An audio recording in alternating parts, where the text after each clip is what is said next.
Trump says Canada doesn't matter. That's cute. Meanwhile, the U.S. tourism industry just lost $5.7 billion because Canadians took one look at him, one look at the border rules, and booked flights literally anywhere else.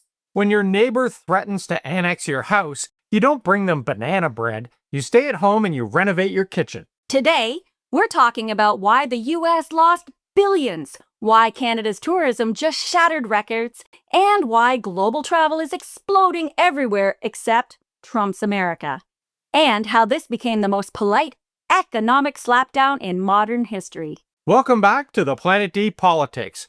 Hope your coffee's hot because the numbers we're about to pour are even hotter. And just wait until we show you how U.S. cities are reacting, from Vermont renaming a street to Canada Street, to the whole towns writing us love letters. We'll get to that and more. It's unbelievable. So stay tuned because the desperation is spectacular. So let's break it down on how we got here and why Trump didn't see any of this coming. Trump brushed off Canada again, economically, diplomatically, and even geographically. According to him, our entire country is basically a decorative doormat attached to the top of Michigan.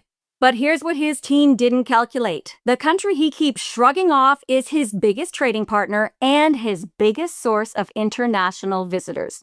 Not Germany, not China, just Canadians quietly carrying the whole border economy. So when Canadians pull back, the United States feels it instantly, because this year they're about to lose 4.5 million Canadian trips worth roughly $5.7 billion in spending. Here's a fun fact for his staffers. Don't mess with Canada. We're polite, but not pushovers. And what triggered it? Not a natural disaster, not a health crisis, just politics. Oh, and a president who froze like someone pulled his plug when a guest collapsed in the White House, but still thinks Canadians are eager to deal with his ICE officers in full gear. And let's be real. If snowbirds are choosing frostbite over Florida, something has gone seriously off the rails. They'd rather fight the ice on their windshields than risk running into the ice that wears sunglasses indoors. Call your best customer irrelevant and suddenly they're vacationing anywhere but your place. Shocking, I know, right? So to recap, because this has been building all year, month after month, Canadian travel to the United States has been dropping. It all started with the obvious. Trump spent the year calling us the 51st state, implementing tariffs, and promising to absorb Canada like we're a side dish. Then he piled on the border rules that make zero sense. Planning to stay in the U.S. more than 29 days? Surprise! You might need an I-94 form, fingerprints, photos, a fee, and the enforcement consistency of a toddler with a flashlight. Couples in the same car are getting opposite instructions. Some get the form, some don't. Some officers say you need it. Others say you don't. It's like the border version of choose your own adventure, except the ending is always the same. It's, you know what? I'm just going to Costa Rica instead. A new Angus Reid poll shows 70% of Canadians are now uncomfortable traveling to the U.S. this winter. And if they think tourism is hurting now, well, buckle up, people, because winter hasn't even started yet. And thousands who'd normally winter in Arizona or Florida, well, they're going to Mexico, Portugal, Thailand, Costa Rica, and then maybe even a second trip to Costa Rica. And hey, if you're looking for ideas, we're moving all of our travel videos over to the Planet D Travel. We've been to 130 countries, and we have tons of alternatives to the U.S. waiting for you over there. Check it out. Canada didn't just protest in the streets, although we did join our American friends in the No Kings marches. We got your back, my friends. But when it came to Canada's beef with Trump, we didn't shout, we didn't chant. We simply said, we're not giving you our money. And the U.S. felt it instantly. No money for you. Because here's what the numbers say. While Trump's America is busy fingerprinting Canadians and ranting about annexation, the rest of the world is traveling a lot. International tourism is booming. Europe's packed, Asia's packed, Mexico's packed. Even Costa Rica is probably wondering why Canadians keep showing up twice. And then there's the United States, the only major country where international visits are actually dropping. Overseas visitors fell again this year, and the U.S. Travel Association says total inbound spending is about to fall to 80% of pre-pandemic levels. Everyone else is recovering, and they're going backwards. And because fewer people are visiting, while more Americans are traveling out of the country, the U.S. is staring at a travel trade deficit of almost $70 billion. 70 with a B. That used to be a surplus, by the way, but they've lost it in record time. And they can't blame Canadians for that part. That's on them. Long visa wait times, increased fees, border crackdowns, and a president who keeps threatening allies like it's an Olympic sport. Meanwhile, the rest of the world is saying, you know what? We'd rather go literally anywhere else. And honestly, who can blame them? Because while the U.S. is pushing people away, Canada's pulling the world in. And we just had our best tourism summer in history. $59 billion between May and August alone. That's a 6% increase year over year. Hotels packed. Overseas visits up 10%. Domestic travel up 7%. People are choosing places where they feel welcome, where the rules make sense, and where nobody is checking their I-94 like it's a probation appointment. So internationally, Trump didn't just lose Canadians, he lost the plot. The world's traveling, just not to him. And this is where things get, honestly, kind of adorable. Because once Americans realized that Canadians weren't coming back, the panic set in fast. And some U.S. cities responded like they were trying to win back an ex. Take Vermont, for instance. They didn't just roll out a welcome sign, they literally renamed one of their main streets Canada Street for the summer. Councilors put on maple leaf shirts, waved little flags, and basically said, hey neighbor, baby come back. Over in Maine, they put bilingual Bienvenue Canadian signs at all 13 border crossings. 13! That's not tourism, that's a courtship. Hey, if they added poutine, half of Quebec might have even forgiven them. New York State launched TV spots aimed straight at Quebecers, promising a getaway that still feels like home. Translation, please come back. We didn't fix anything, but someone in the office now owns a toque and feels pretty proud of it. And my personal favorite, Rochester wrote Canada an actual letter, a real one, on purpose. Dear Canada, we've missed you. It reads like a long-distance relationship confession. Next thing, they'll be sending us a mixtape and a box of our stuff. But Montana wins the prize for honesty. When they saw Canadian credit card spending drop 39%, they launched the Canadian Welcome Pass. Discounts, hotel deals, 2-for-1 museum tickets. Now that's not marketing, that's financial CPR. And honestly, we get it. These are real people running real businesses who rely on Canadians. We've kept border towns alive for decades, and now they're scrambling not because Ottawa started a boycott, but because Canadians just quietly stopped going.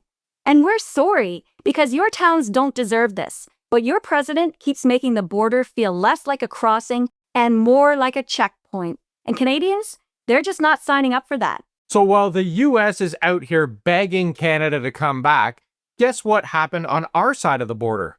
We just had the biggest tourism summer in Canadian history. Not a good summer, the best ever. And I have to say it again, $59 billion. Hotels packed, trails packed, whale-watching boats packed. Even the moose probably needed a long weekend. Domestic tourism up 7%. Canadians stayed home, explored their own country, and poured billions into their own communities instead of paying $30 to get fingerprinted at the border.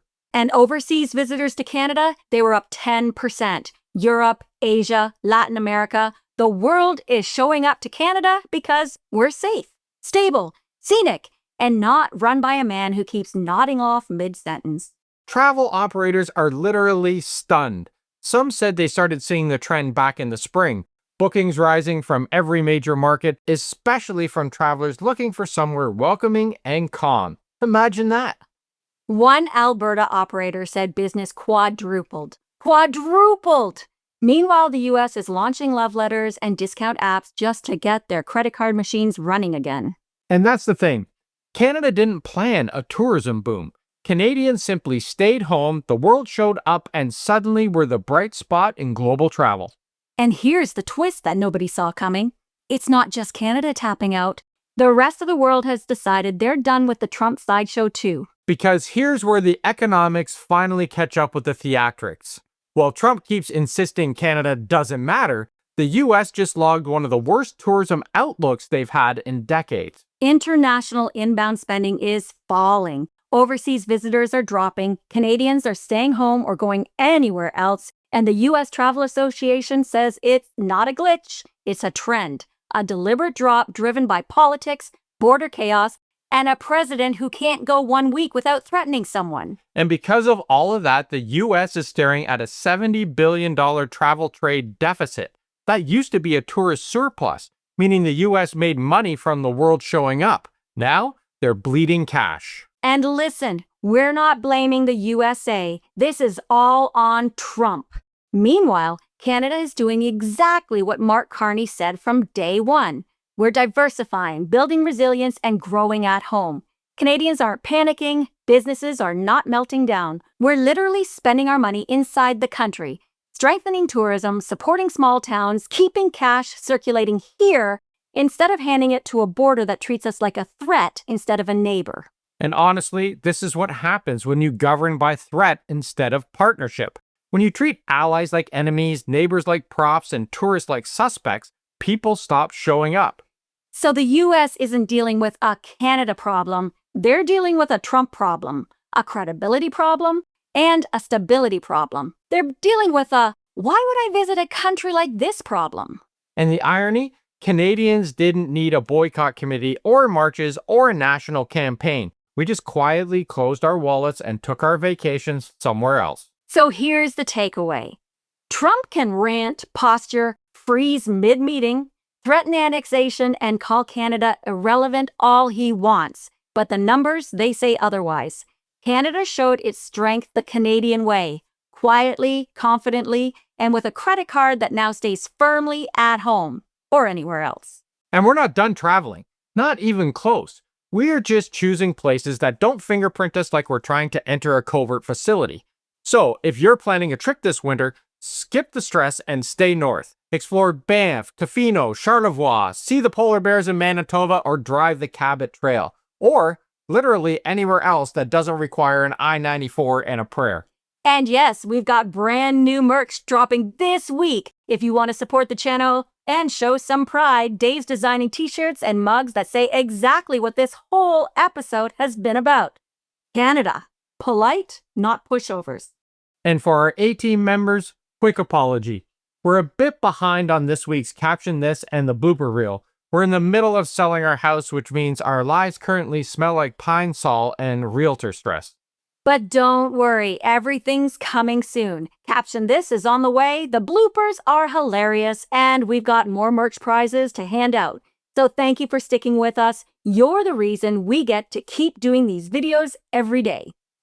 And if you're new here, hit subscribe. If you're returning, hit like. And if you're Trump's tourism advisor, good luck, buddy. You're gonna need it. So we'll see you next time. Canada, we're rising. The world's watching, and apparently, Vermont is renaming the streets just for us. Not bad for a country that supposedly doesn't matter, right? So we'll see you soon, friends. Thanks for watching. Ciao for now.